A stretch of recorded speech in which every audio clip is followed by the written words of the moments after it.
Surat હજીરાની Arcelor Mittal Nippon સ્ટીલમાં સર્જાઈ દુર્ઘટના, 4 કામદારોના કરુણ મોત। સુરતના હજીરાની એક કંપનીમાં આગ દાઝી જવાને કારણે 4 કર્મચારીઓના મોત તો 5 થી વધુને ઈજા પહોંચી। સુરતના હજીરામાં આગની ઘટના સામે આવી છે। અહીં AMNS કંપનીમાં આગ લાગતા 4 લોકોના મોત નીપજ્યા છે।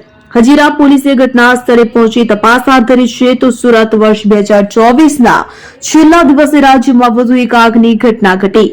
સુરતના હજીરામાં ભીષણ આગ લાગવાને કારણે 4 લોકોના મોત થયા છે, જ્યારે 6 લોકો દાઝી જતા તેઓને સારવાર અર્થે ખસેડવામાં આવ્યા છે।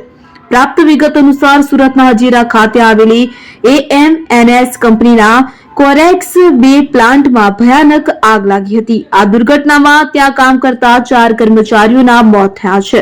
મોતનો આંકડો વધી શકે છે। અત્યાર સુધી પ્રાપ્ત થયેલી માહિતી પ્રમાણે સુરતના હજીરામાં આવેલી AMNS કંપનીમાં આજે સાંજે અચાનક આગ લાગી હતી। તો આગ કોરેક્સ 2 પ્લાન્ટમાં લાગી હતી। આ પ્લાન્ટમાં લિક્વિડ મેટલ બનાવવાનું કામ થાય છે અને આગ લિફ્ટ સુધી પહોંચી ગઈ હતી, કે જેથી લિફ્ટમાં ફસાયેલા 4 લોકોના દાઝી જવાને કારણે મોત થયા હતા, જ્યારે 5 થી 6 લોકોને ઈજા પહોંચી છે, જેને સારવાર અર્થે ખસેડવામાં આવ્યા છે। આ ઘટનાની જાણ થતાં હજીરા પોલીસ ઘટના સ્થળે પહોંચી હતી। અનુસાર કંપનીમાં કામ કરતા સંદીપ પટેલ, ધવલ પટેલ, જિગ્નેશ પારેખ અને ગણેશ બૌદ્ધના નામના શખ્સના મોત થયા છે। 4 વ્યક્તિઓ કે જે AMNS કંપનીમાં ફરજ બજાવતા હતા। આગને કારણે 4 લોકોના મોત થયા હોવાનું અનુમાન છે। તો 3 લોકોના મૃતદેહને સિવિલ હોસ્પિટલ ખાતે પોસ્ટમોર્ટમ અર્થે ખસેડવામાં આવ્યા છે।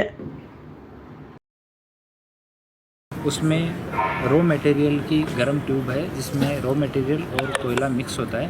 वो ट्यूब फट गई तो पास में लिफ्ट में 4 लोग मौजूद थे और अभी डेड बॉडीज़ हैं, उनको सिविल हॉस्पिटल के PM रूम में रखा गया है और फॉरेंसिक PM के लिए रिक्वेस्ट किया गया है और DNA लेके और बाद में इनकी पहचान की पुष्टि हो सकेगी।